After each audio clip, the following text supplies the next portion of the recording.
was a Roman philosopher that said that one man's meat is another man's poison. Right. And you know that's very, very true. So you really have to tune into your body, because I really believe that your body knows best.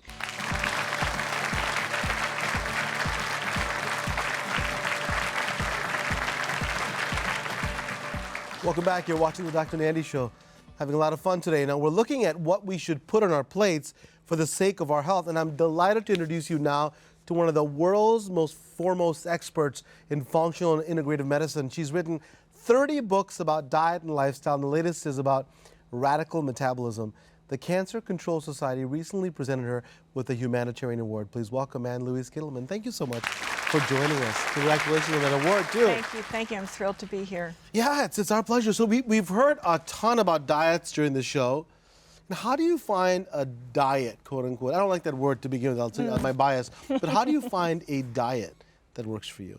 You know, that's a really good question. And I remember many years ago, there was a Roman philosopher that said that one man's meat is another man's poison. Right. And you know, that's very, very true. So you really have to tune into your body, because I really believe that your body knows best.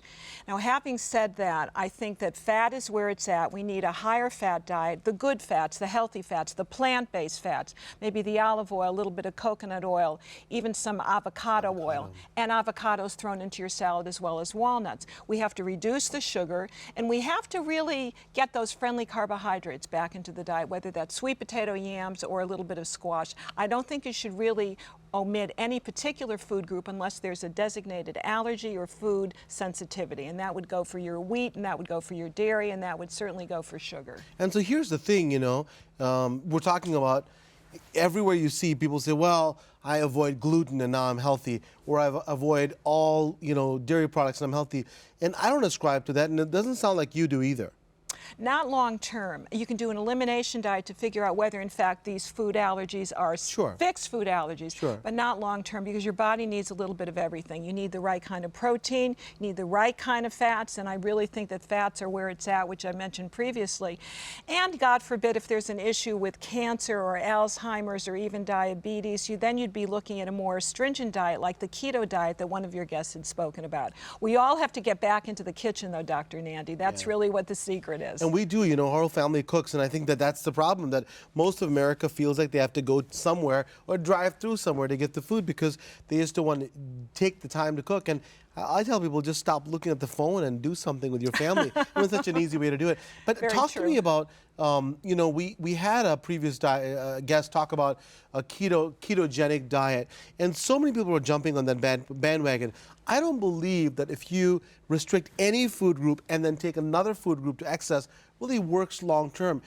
Speak to that, because you've really studied this extensively. I don't think it works long term, but I think that the broad strokes that you can take from that are we really need fat to stabilize blood sugar. It's a major blood sugar stabilizer, and a lot of people in this country have blood sugar issues up and down, and because of insulin resistance and metabolic syndrome and so forth. So getting the right fats, I think, is important, but I think you can do a modified keto and be healthy, and that's where the avocado that we spoke about comes into play. That's where a little bit of olive oil, maybe your walnuts tossed into a salad, as well as some macadamia nut oil. All of that to me is very healthy, and some flaxseed oil for the essential fats, which in my book are really very important to get skinny, so that they're skinny fats that we should really be concentrating on. Not all the butter, which is totally neutral when it comes to your heart, by the way, and not all that lard that your guest had spoken about. And then people, it's very controversial, because you'll get people on both sides of the spectrum will tell you that butter has been shown long term not to be good, and others will tell you that the overall effect is good. But my philosophy is this: I think that the insulin resistance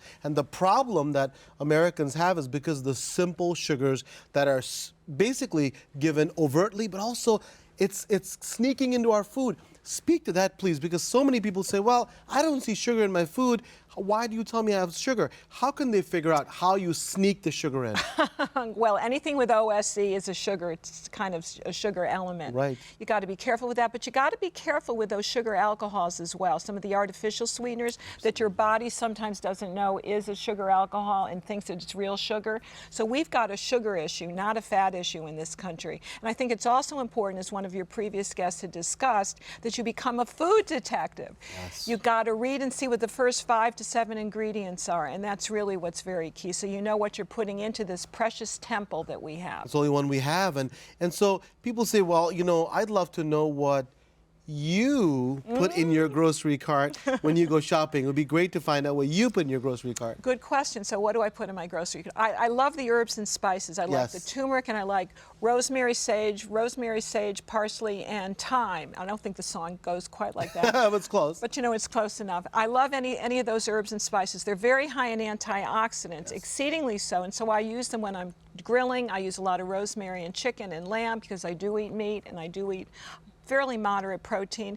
And then, of course, what I do is I go to the periphery of the supermarket. Nice. So I load up on greens. Greens are very important for me, and not the typical greens. I like things like bib lettuce, which is hydroponically grown, and a little bit of kale, a little bit of kale, not a whole lot of kale, and a little bit of spinach, but I also like some fennel and celery leaves, very high in minerals. Yeah, my wife loves celery leaves, and we love Brussels sprouts. I mean, we shop the same way. The key is, I think, for people watching, takeaways are that, you know, fat is not a bad word, but the good fats are where it's at. And it's really important, if you're listening to her and some of the other guests, that you want to have good fats. You don't want to have excess of anything.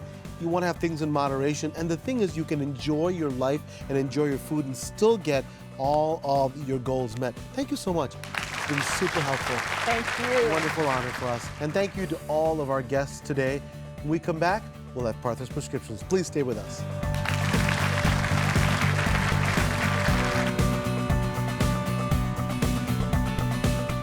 Hi everyone, I'm Dr. Partha Nandi. And if you enjoyed that video, you're going to love the next one. It's full of incredible information to help you start your health hero journey.